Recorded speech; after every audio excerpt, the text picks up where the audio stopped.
Very good morning dear students. आज हम body movements का पार्ट 2 डिस्कस करेंगे। So our topic is gait of animals.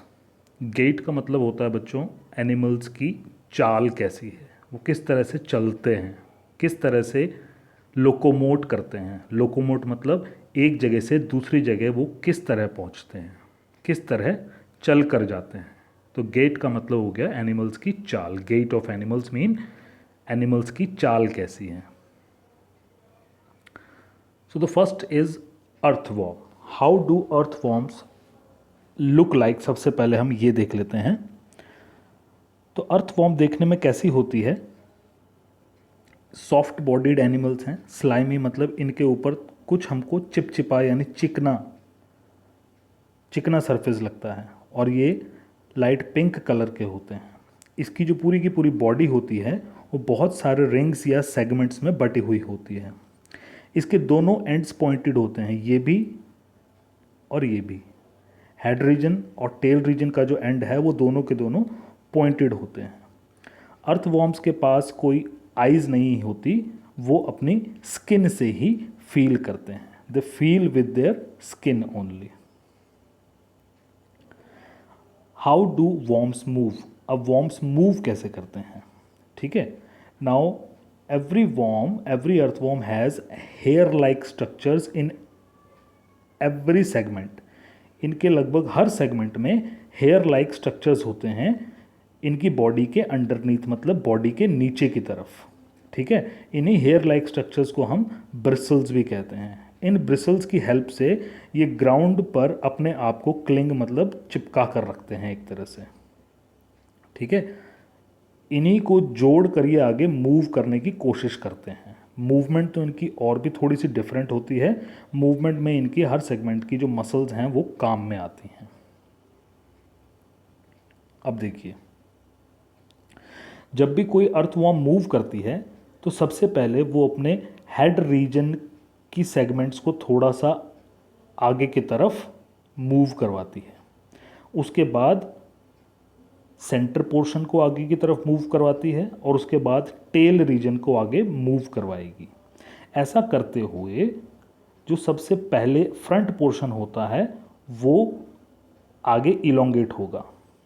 उसके बाद सेकेंडली क्या होगा, पहले वाला पार्ट कॉन्ट्रैक्ट हो जाएगा और सेंटर वाला पार्ट इलोंगेट होगा। फिर सेंटर वाला पार्ट कॉन्ट्रैक्ट हो जाएगा तो बाद वाला पोर्शन इलोंगेट होगा। फिर बाद वाला पार्ट कॉन्ट्रैक्ट हो जाएगा और लास्ट वाला पार्ट इलोंगेट होगा। इस तरह से ये जो अर्थवॉर्म है ये मूव करती है, ठीक है। और इसके साथ इसके जो ब्रिसल्स होते हैं वो भी इसके मूवमेंट में हेल्प करते हैं।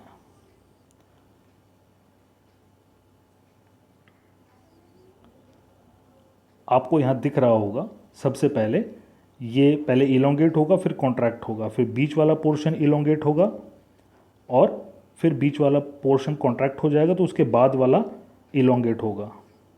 फिर ये वाला दोबारा से बाद में इलोंगेट होगा और ये कॉन्ट्रैक्ट हो जाएगा, ठीक है।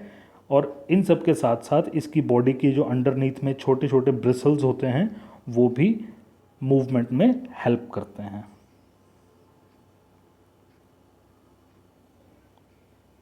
नेक्स्ट है स्नेल। स्नेल कैसे मूव करता है। मूवमेंट से पहले हम इसका स्ट्रक्चर देख लेते हैं।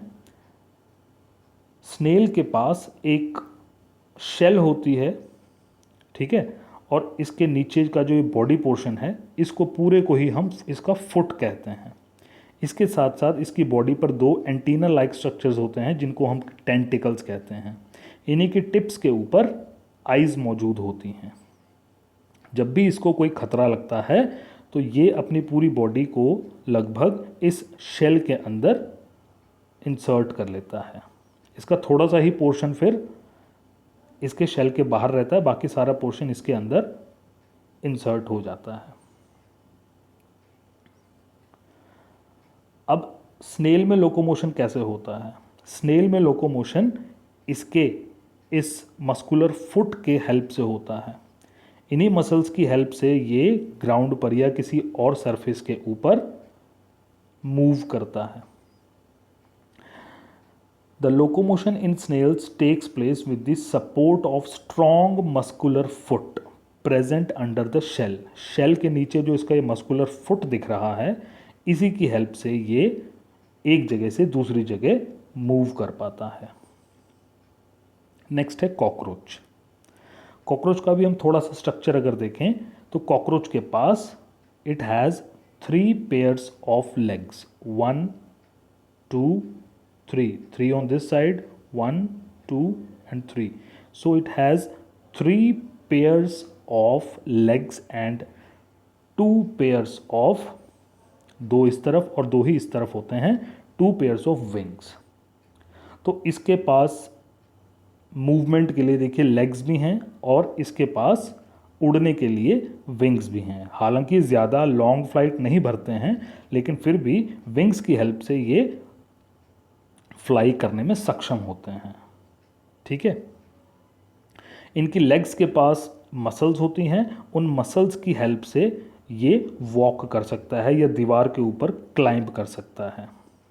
सो a cockroach can fly, it can walk और it can climb on walls. Okay, so the muscles attached to legs and wings. The muscles attached to legs and wings help the cockroach to walk or to fly. Next है birds. Birds कैसे move करती हैं? तो सबसे पहले हम एक छोटी सी बात देख लेते हैं। जैसे हमारे हाथ और पैर होते हैं, likewise the bird also have hind limbs and forelimbs. These are called forelimbs, जो कि इसके विंग्स का आकार लेते हैं, and it has hind limbs, जो कि इसके पैर होते हैं। Now, birds can also walk on the ground and birds can fly in the air. ज़्यादातर समय ये अपना उड़ने में बिताते हैं, ठीक है, और कुछ समय ये ग्राउंड पर भी वॉक करते हैं। ओके, कुछ बर्ड्स लाइक जो डक्स होती हैं वो स्विम भी करते हैं। ओके, नेक्स्ट इंपॉर्टेंट बात, the bones of birds are hollow and light. यहाँ हेलो लिखा है, आप प्लीज़ यहाँ ओ कर लीजिएगा, hollow, HOLLOW, hollow and light. Hollow का मतलब अंदर से खोखली होती हैं और वज़न में हल्की होती हैं। The bones of hind limbs are typically for walking and perching. Perching का मतलब होता है बच्चों रेस्ट करना। बर्ड्स अब हमारी तरह पीठ के बल तो सोते नहीं हैं, दे रेस्ट ऑन द लेग्स। वो अपने हाइंड लिम्स की हेल्प लेते हैं रेस्ट के लिए और उसी को हम पर्चिंग कहते हैं। The bony parts of fore limbs यानी उसके जो पंख हैं, उसके जो बोनी पार्ट्स होते हैं वो विंग्स के रूप में मॉडिफाइड होते हैं। ठीक है, और वहाँ जो उसके ब्रेस्ट एरिया में और शोल्डर एरिया में जो बोन्स होती हैं उनके आसपास बहुत स्ट्रॉन्ग मसल्स होती हैं। इन्हीं मसल्स की हेल्प से वो उड़ पाते हैं। कुछ बर्ड्स तो कई 100 किलोमीटर तक लगातार उड़ते रहते हैं। वो क्यों उड़ते हैं? क्योंकि उनके पास बहुत ही ज़्यादा स्ट्रॉन्ग मसल्स होती हैं। ओके, तो वो अपने विंग्स को अप एंड डाउन फ्लैप करके फ्लाई करती हैं। Next is fish. यहाँ आपको इसके बारे में बताया गया है, the head and tail of the fish are smaller than the middle portion of the body. ठीक है, the body tapers at both the ends, this body shape is called streamline. तो सबसे पहले हमें ये पता होना चाहिए कि स्ट्रीमलाइन क्या होता है। स्ट्रीमलाइन बच्चों हो गया, अभी हमने ऊपर पढ़ा, जो हेड रीजन होता है और जो टेल रीजन होता है वो बॉडी के बीच के पोर्शन से थोड़ा छोटा होता है, and it is tapering. Tapering का मतलब हो गया आगे से और पीछे से थोड़ा सा नोकीला।